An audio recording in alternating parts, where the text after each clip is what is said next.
In this tutorial you will learn how to make this amazing petticoat. The first thing you need to know is what you need.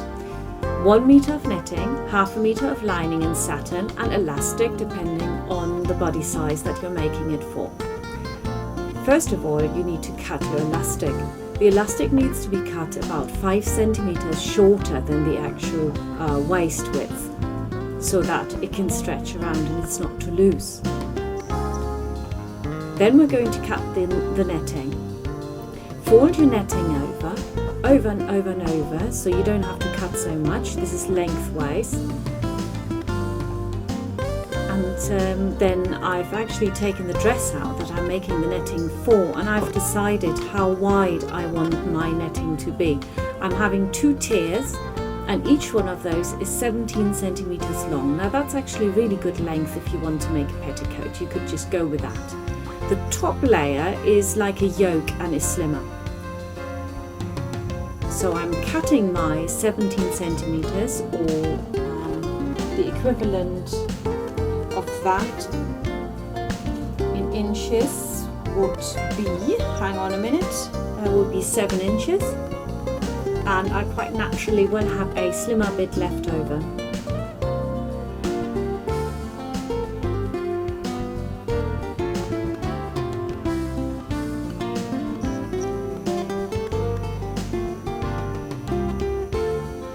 To make sure that that slim bit is actually the right width, I'm taking my lining, that's my half a meter of lining there, and across the top I just fold my netting over so that it's exactly double and exactly the same width as my satin. Cut it to shape, and I usually fold it together away so I don't get confused with other bits. Next I'm going to cut my trim, and again the same applies. I'm folding it over. This is a little vest that I found in a shop, so it wasn't very expensive. It was about £1 for the rest, so I fold it over and I cut it into 3 centimeter strips. Finally we need to cut little rectangles for the bows. So what I've done is I've just tried it out really how wide I want it to be. You have to do the same, small little rectangles. I cut them in some blue as well, which I had and then never used. And I also cut some in the pink because I thought that might look really nice to layer it on.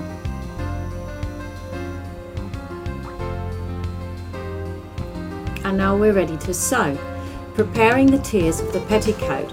Now there's a really easy trick to creating gathers, and that is to increase your tension as high as you can go, and all you have to do then is to just basically feed everything through the machine. You don't have to use gather threads and pull them, etc. And you can see how that gathers with a petticoat. It's not necessary to have very tight gathers, it's more the layers that will create the volume.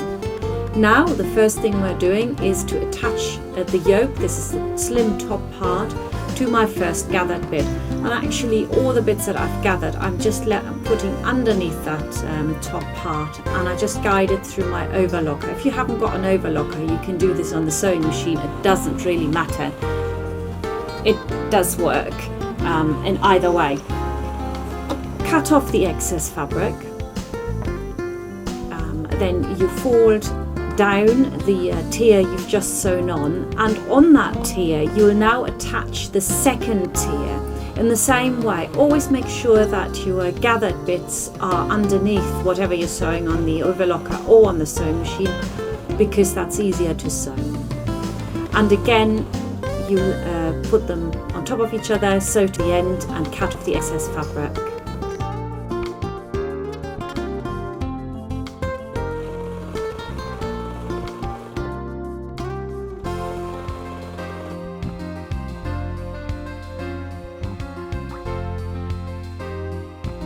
Now instead of making more tiers and then layering them up for this one, I'm just placing that tier back under and taking the next bit of gathered strip, that 17 centimeter long strip, and I'm placing it exactly on top of the first tier I've sewn on.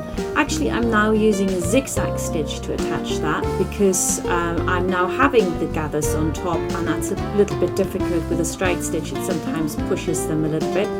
So what I've done is I'm using the zigzag stitch, but that's really how you want to work it. There's fabric, and repeat the next tier again, put the gathered bit underneath it. And so if you wanted to make a longer one, obviously you can add tiers to it. Now remove all my threads that are in the way. I've got some gathered threads there, haven't I, that can come out. All I want to be left with is the overlocking. I think that already looks really, really good. I love making these little petticoats. Now it's time to put the ruffle on. That goes at the bottom. And again, what you do is you put the tension up as much as you can. Don't use a large stitch, a small stitch, and just feed it through. You don't need a ruffle attachment to do this sort of thing. I'm just pushing it, adding one strip after the other. When I come to the end of one strip, just put the other strip on top and keep going. No need for seams, don't make it complicated. And after I've done that for about 5 minutes, I had all this lovely ruffle, which goes on the very edge. Again, I just use a plain stitch to put that on, and I go all the way around.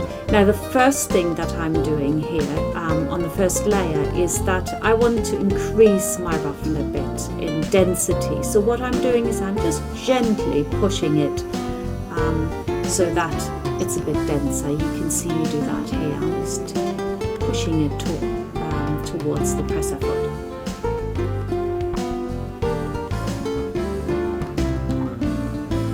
It's such a cool trick, really, to use the tension of your machine to create ruffles and then attaching them. It's dead easy to do. Everyone can do it. This is a beginner's petticoat. So I've done my first layer, classic, and I do the second layer obviously in the same way. Next we have to do the lining. At the lower end of my lining, I turn it in 1 centimeter, and then I just use my fingers to make sure it's in place, and I sew along. Try doing this at home. Try to do it without putting pins in. It really is easier. It is a bit of practice, but once you've done it, you won't go back to pinning this. You actually get a much nicer line. Next, we're going to do the side seam.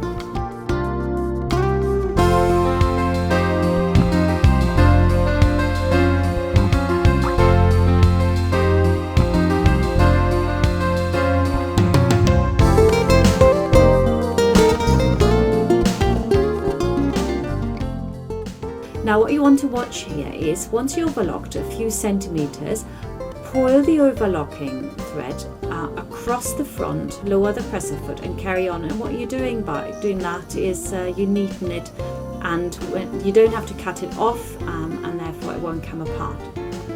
The next bit is to attach the netting to the lining. Actually what you're going to do is you're going to case the elastic in and then turn this lining in a little bit over the top of the netting. So what you want to do is you want to put the netting all the way at the bottom to see where it needs to go to, and then put it in front of you and pin all the way along from that point. I'm actually measuring this, and I'm not a great fan of pinning, but here you do have to pin. You can't get around it. All the way around, making sure it's nice and even. And you've guessed it, yeah, next step is to just go under the sewing machine and sew all the way around. I've taken the arm off so that I won't catch any fabric. That's always a good one.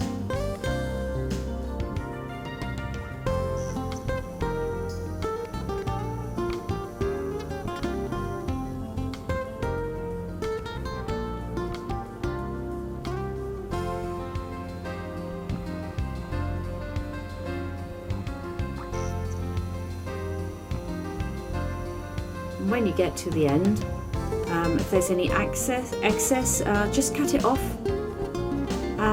With a petticoat, you don't need to measure. You just cut off excess and throw it away. Next, we're going to do our casing.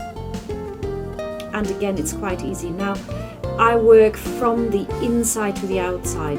because that way it looks really neat, and I can see now how much I want to turn it over and make sure that my elastic will actually go through, and I place it just over my netting, and I'm using vertical pins now, and I'm pinning that into place. Again, you have to pin that, you won't find a way around it. It's very easy to create pull the fabric along, and therefore it won't look so good when it's done. So I would suggest pin it. Again, once you've done that, you put it under the sewing machine, sew along it. The one thing to remember is you need to leave a gap, because you obviously want to pull your elastic through, and you can possibly see the little gap. I'm sorry I haven't got more footage of that, but my digital camera didn't work. It just messed up my recording. So I'm using a really large safety pin, threaded through the middle of the elastic. Some people like the bottom or the top, I like the middle, and I thread it all the way through. Once I've gone a little way, you want to make sure that you pin the end in like I'm doing here, so that it can't pull out as you go along, because that's very annoying if you have to do it all again. So push it all through to the other side, and then simply join the elastic ends together. Again, don't seam them like you would a seam, just simply place them on top of each other and sew them down. And then afterwards you need to close that little gap that you've left, and you've done it. I also close the side seam on my petticoat.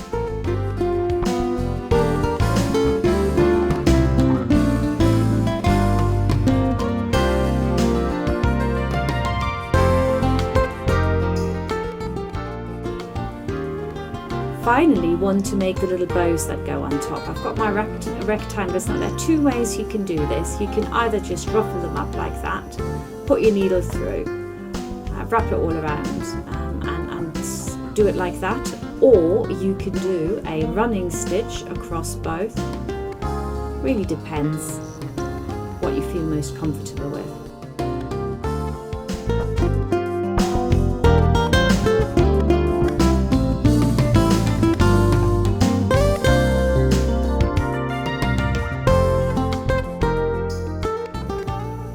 Now these actually go on the outer layer where I haven't got the ruffles, so I'm going to just stitch this in place all the way around. You could do this really densely, you could do loads of these lovely little bows all the way around, but I'm just deciding to put them, I don't know, about 12 to 15 centimetres apart. And there you've got the finished result, and it really does look quite stunning.